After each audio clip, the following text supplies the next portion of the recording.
पृथ्वी लोक से बहुत दूर परी लोक में बहुत सारी खूबसूरत परियां रहती थीं। उनमें से एक थी नव्या परी, जो अपनी माँ के साथ रहती थी।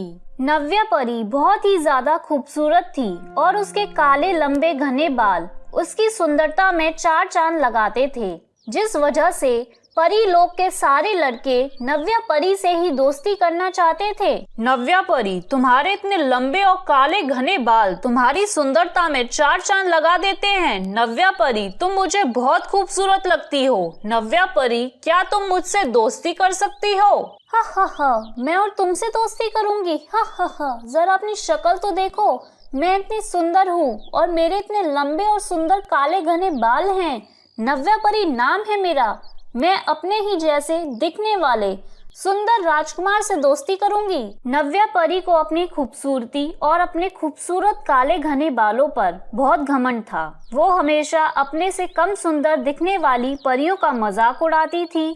जब परियां उससे बातें करने आती, नव्या परी, तुम्हारे इतने लंबे और काले घने बालों का राज क्या है? मुझे तुम्हारे लंबे लंबे काले बाल बहुत पसंद हैं। काश मेरे भी बाल तुम्हारे जैसे ही होते। ए इशिका परी, तू ना ऐसा सोचना भी मत। मेरे जैसे बाल किसी और के हो ही नहीं सकते। अगर तुझे अपने बाल लंबे और खूबसूरत करने हैं तो अपने बालों में भैंस का गोबर लगाया कर। हा हा हा। नव्या परी, तुम बहुत बुरी और घमंडी हो। मैं तुमसे कभी बात नहीं करूंगी।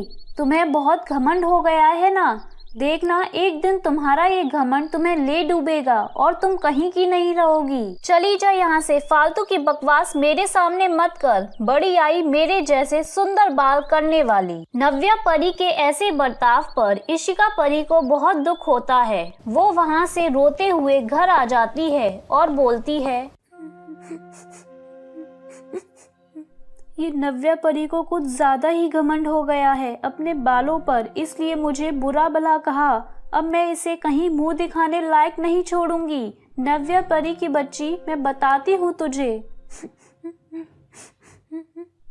इतना बोलकर इशिका परी नकचुड़ी चुड़ैल की गुफा में जाती है और उससे बोलती है, नकचुड़ी चुड़ैल, मुझे तुम्हारी मदद चाहिए। इस नव्या की बच्ची को मुझे सबक सिखाना है। बहुत घमंड हो गया है ना उसे अपने लंबे बालों पर। अब मुझे कुछ ऐसा दे जिससे ये कहीं मुंह दिखाने लायक ना रहे। इसके बदले में मैं आपको 4 मोटे मोटे मुर्गे लाकर दूंगी। ठीक है, ये लो जादुई तेल, इसे नव्या के तेल से बदल देना। वो कहीं मुंह दिखाने लायक नहीं रहेगी, वो गंजी हो जाएगी और उसके सारे बाल उड़ जाएंगे। इशिका परी खुशी खुशी वो तेल ले लेती है और वहाँ से सीधे नव्या परी के घर आती है। वो चुपके से नव्या परी के कमरे में जाकर उसका तेल बदल देती है और वहाँ से चुपचाप चली जाती है। बेटा नव्या, मैंने कितनी बार तुमसे कहा है, बालों को ऐसे खुला मत रखा करो। और बेटा, अपने बालों पर इतना घमंड करना अच्छी बात नहीं है। माँ, आप भी अब शुरू मत हो जाओ। नव्या परी पर किसी की बातों का कोई असर नहीं होता। रात को नव्या परी अपने बालों में तेल लगाकर सो जाती है। जब सुबह उठती है तो देखती है उसके सर के सारे सुंदर काले घने बाल उड़ चुके थे और अब उसके सर पर एक भी बाल नहीं था। उसका सर किसी उजड़े चमन की तरह हो गया था। वो टकली हो चुकी थी। ये सब देखकर वह बहुत ही हैरान हो जाती है और बहुत जोर जोर से रोने लगती है। और जब वो घर से बाहर आती है तो बाकी परियां उसे देखकर उसका खूब मजाक उड़ाती हैं। अरे देखो तो जरा टकली परी को, मैंने आज तक कभी किसी टकली परी को नहीं देखा, आज पहली बार देख रही हूँ। वैसे जो भी हो, तुम ऐसे बहुत खूबसूरत लग रही हो नव्या। ये सब सुनकर नव्या परी को बहुत बुरा लगता है। तभी वहाँ इशिका परी आती है और वो नव्या परी को टकली देखकर उस पर हंसते हुए बोलती है, अरे नव्या परी, अब कहाँ गया तुम्हारा घमंड? कहाँ गए तुम्हारे काले लंबे बाल? तुम्हें तो बड़ा घमंड था ना अपने लंबे बालों पर, इसलिए तुमने मेरा मजाक बनाया। अब देखो, सभी तुम्हारा मजाक बना रहे हैं। नव्या परी बहुत दुखी हो जाती है। उसे अपनी गलती का एहसास होता है।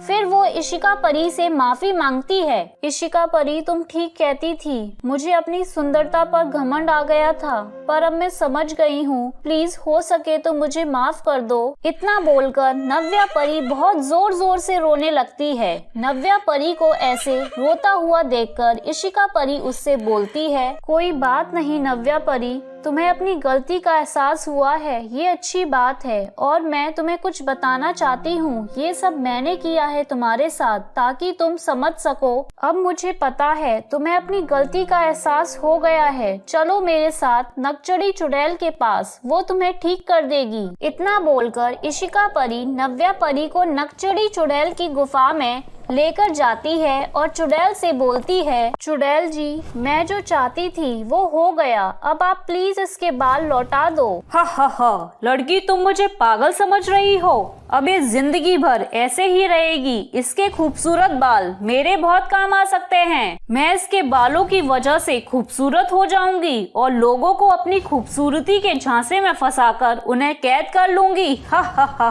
देखो इसके बाल वापस करो, नहीं तो तुम्हारे लिए अच्छा नहीं होगा। इतना बोलकर इशिका परी चुड़ैल से जिद करने लगती है, परंतु चुड़ैल नहीं मानती और दोनों में हाथापाई होने लगती है। तभी वहाँ टुनटुनी जादूगरनी आती है और अपने जादू से चुड़ैल को मार देती है। चुड़ैल के मरते ही नव्या परी के बाल वापस आ जाते हैं। जादूगरनी जी, आपका बहुत बहुत शुक्रिया, अगर आप नहीं आती तो पता नहीं क्या होता।